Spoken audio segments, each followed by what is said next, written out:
আসসালামু আলাইকুম। আজকে আমরা আমাদের খামারের জন্য যে ফ্রিজের কার্টুনগুলো আছে, বড় বড় ওই কার্টুনগুলো আজকে আমরা নিয়ে আসলাম। তো আপনারা এখন হাসতে পারেন যে কার্টুন দিয়ে খামারের কোনো কাজ আছে নাকি।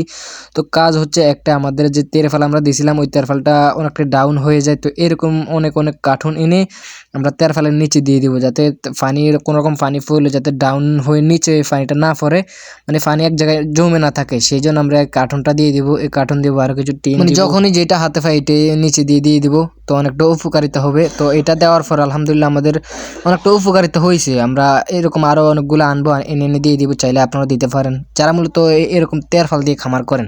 অনেকে কাইম দেয়, অনেকে বাঁশ দেয় নিচে দিয়ে। তো আমাদের যেহেতু এতগুলো বাঁশ নেই, সেই জন্য আমরা যে এগুলো আমাদের বাড়ির পাশে আছে আমরা এগুলো এনে এনে দিব।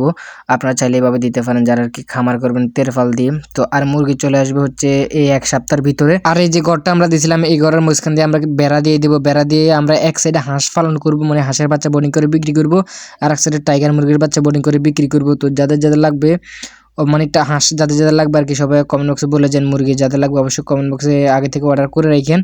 আর এখন আমরা আরেকটা কাজ করবো হচ্ছে, আমাদের একটা বাঁশ আছে, ওই বাঁশটা আমরা উপর দিয়ে দিব। এই যে বাঁশটা আমরা কেটে আনছি, এই বাঁশটা আমরা উপর দিয়ে দিব, যাতে কোনোরকম কোনো বাতাস, অনেক বাতাস আসলে আর কি, যে আমরা তিরপালটা দিয়েছিলাম ওইটা মানে হালকা বাতাসে উড়ে আর কি, মানে মাছ বরাবর ফুলে যায়। তো এটা অনেকটা একটু ছিঁড়ে গেছে আর কি সাইডে, সেখানে আমরা বাঁশ উপরে দিয়ে বাঁশ দিয়ে দিব। আমরা সুতো দিয়েছিলাম, সুতো কাজ করে না, সেখানে বাঁশ দিব। তো বাঁশ দিয়ে উপরে আর কি, মানে তেরফালের উপরে বাঁশ দিয়ে রাখবো, যাতে আর এটা উপরে না উঠে আর কি। তো এইভাবে চাইলে আপনারাও দিতে পারেন, এটা দিলে অনেকটা ভালো হইব।